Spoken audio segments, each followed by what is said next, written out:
Hi everybody and welcome. In today's video we're going to focus on polynomial and rational inequalities. So your goal after watching this video will be able to solve for various types of inequalities, to put those answers on a number line and then write that final answer in interval notation. So that is what we are working through here today. And a lot of this in some ways is just the same steps repeated over and over, just put in two different contexts. So we're going to go through the first set of steps, apply it to a couple of questions, and then go on to the next application.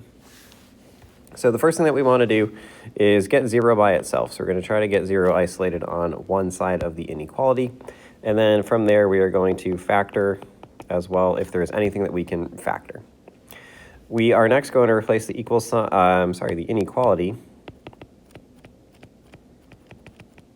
with an equal sign, and then we're going to solve. So basically, whatever the greater, less, whatever it might be, we're just going to solve it with an equal sign.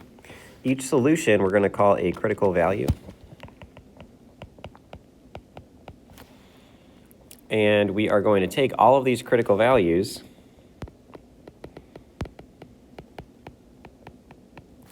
and put them on a number line. So we're going to plug in a number from each section of that number line, so in between the numbers between our critical values, and we're going to solve and see if it makes the inequality true. So we are going to highlight all true sections of the number line. So anything that satisfies it, we're going to say, okay, that works. And we are next going to determine if the endpoints are included. This is a really fancy way of saying they are not if it's just greater or less, and they are if it's greater or equal to or less or equal to. So the or equal to basically just means that for shading, because they're included, the just greater or just less is going to be open because it's not equal to. And then finally, we are going to use the number line to write our answer in interval notation.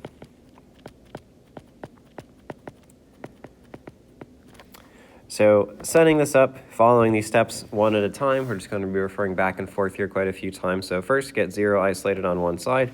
So we can see 0 is by itself, so that's step 1. Step 2, if possible, we should factor this. So taking a look at what we see here, if we put this into a box, we should end up with x minus 4 and x plus 2. So that's step 2, is factoring that. And then third, we're going to set it equal to 0. So let's see, we are now going to solve. So each of these solving is going to be one of our solutions. So x minus 4 is equal to 0, x plus 2 is equal to 0, and we'll get 2 answers. And what we're going to do, so each of these solutions, these are the critical values.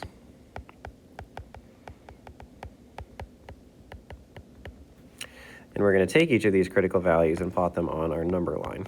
So -2 over to 4. And next what we have to do for step number 6 is plug in a number from each section and see is it true or is it false. So you can choose any number that you'd like, and it does have to be in the center of these sections here. So it can't be right on the endpoint, it has to be somewhere in the middle. So we'll maybe try 0 here, 5 here, and then we can do like -5 here. So all of these values are somewhere on our number line, and we're just going to see, are they true when we plug them in? So if we do this, we'll start off with, make a little bit of room here. We'll plug in -5 first.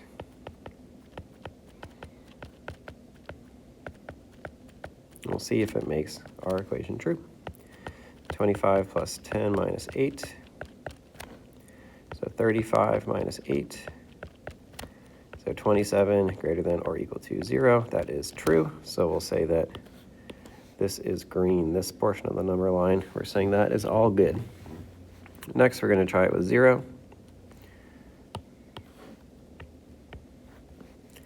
So 0 squared minus 2 times 0 minus 8. So 0 minus 0 minus 8. So minus 8, is it greater than or equal to 0?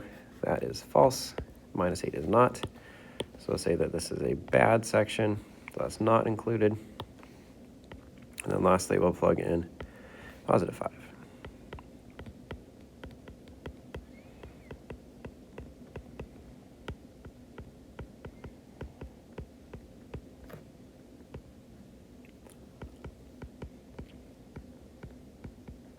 So in this case, we do see that 7 is in fact greater than or equal to 0. So there we go. So this tells us what our number line is, and our number line tells us whether or not those values are true. So we'll start off at negative infinity. And we do see that we have our or equal to sign here, so endpoints are included. So this is going to be a solid dot here. So it starts off at negative infinity, has a gap, we call that a union, and we start again at 4. Use brackets because it is equal to negative 2. Use brackets because we start off at 4, and we go all the way to infinity. So that answer above there, that is what we were looking for, and the integral notation here, final answer, is fully complete. So next, we are going to keep working on our second inequality here. So step number 1, is it equal to 0? It is true. Step number 2, we're going to actually set this equal to 0.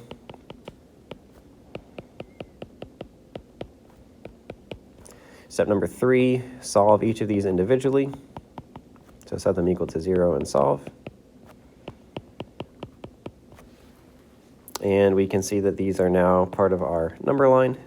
So we'll start off at negative 10, go to negative 3, go to positive 2, just going in order. We're going to have to test some values because we have our 3 critical values. So we'll try maybe negative 11 we can test. That goes there.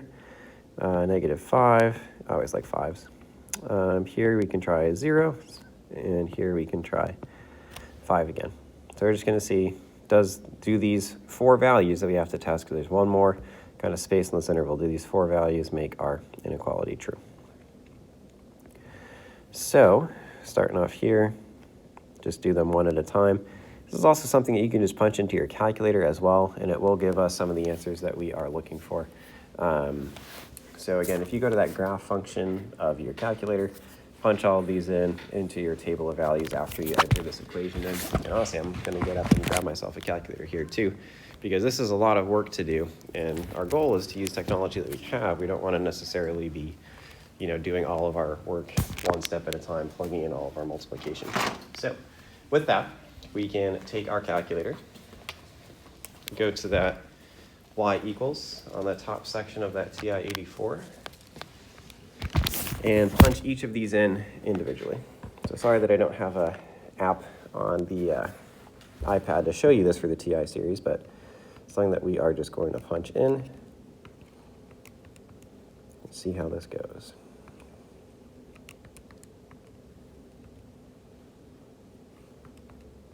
So by doing this in our table, we're going to see that negative 11, when we punch that in, gets us a final value of 104. So 104 less than or equal to 0. So we're going to see for that 104, definitely not less than or equal to 0. So this is a red section. Next, we're going to try negative 5. When we punch in negative 5, it gets us a value of 350. So again, we're solving for this entire side.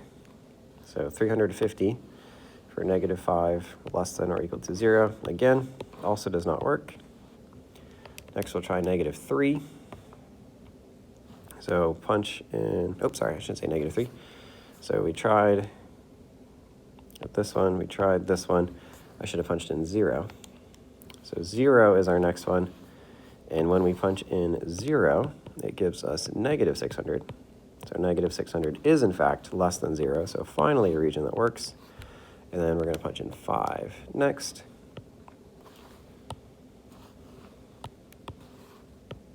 And when we do 5, we get an answer of 5,400. That is not less than 0, so another red region. Next, our sign here, that is just a less than sign. So we are just doing open and open. And a nice short interval for our final answer here starts off at negative 3 and ends at 2. So that's how we got for our just regular iteration here of standard inequality solving. And we are going to move forward to our next type, which is basically the same steps. There's just 1 or 2 things that we add here. So for rational inequalities, we are first going to write the inequality as an equation. So basically we are just replacing an equal sign here. And then we are going to, just like we did before, solve that equation.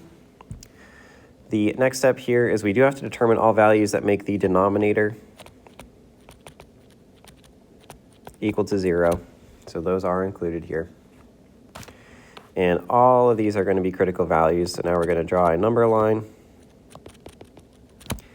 and mark all of the solutions and critical values from both of steps 2 and 3.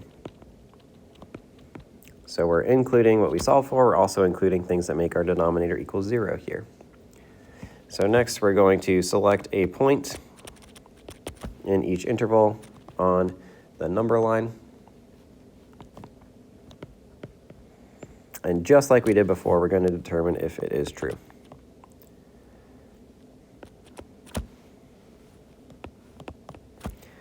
Six, we're going to look and see if the test point satisfies it. So if it does make it true, then every point on that interval is in the solution set. And then finally, just like before, final answers for these go in interval notation. So following these steps, we are going to do them one at a time here. So first, change the inequality to an equal sign. And then second, from here, we are going to solve. So a bunch of different ways that we can do this one, get common denominators, different steps from before. Easiest way here is if we multiply both sides times x minus 2, looking for those common denominators. What we're going to see is we get it cancels on this side, so we're left with x minus 7 is equal to 0 times x minus 2. Well, 0 times anything is still just 0, so x minus 7 is equal to 0. So we get a critical value here of x equals 7 after we add 7 to both sides. So that is our solving step. Now step number 3 tells us to determine what makes the denominator equal to 0. So now we're just going to look at the bottom, set that equal to 0. So here, x minus 2 equals 0 gets us a second critical value of x equals 2. So these are the two critical values that we have. We'll put those on our number line, 2 and 7. And then just like before, we're going to be looking at some test points. So we'll use 0, I like 5, and then we'll do one that's bigger than 7. We'll try 10. So these are all points on those intervals, and we are going to plug them in and see what values they give us. So once again, I'm just going to jump to the TI calculator. If you have Desmos, I guess that could work as well. Best to practice on the calculator, though, because that is something that you're going to have access to on assessments. So typed into my calculator, x minus 7 in parentheses divided by x minus 2. Going to the table function now, I'm just going to test out the value for 0. This gives us 3.5. The value for 5 is negative 2/3, and the value for 10 is 3/8. So now we just have to see, are these statements in fact true? So is this less than or equal to 0, less than or equal to 0, less than or equal to 0? So first statement, 3.5 is not less than 0, so don't like that. Negative 2/3 is negative, so it is less than 0, so we're happy with that. And then last one here, 3/8 is bigger than 0, it's a positive number, so we also don't like that one. So our interval here, our solution set, is going to be in between 2 and 7. So in this case, from 2 to 7, all of these values should satisfy our equation.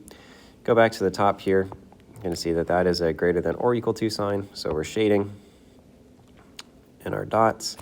So final answer for this one, we start off at 2, and then we finish up at 7. So really only one extra step is introduced with fractions. We just have to add a critical point of what's in the denominator, setting that equal to 0. But other than that, all of our solving, setting equal to 0, factoring, all of those steps are the same, just working through with one extra step there, one extra value to test. So as always, thanks for watching. If you got questions, definitely let us know, but you should be ready for the practice question.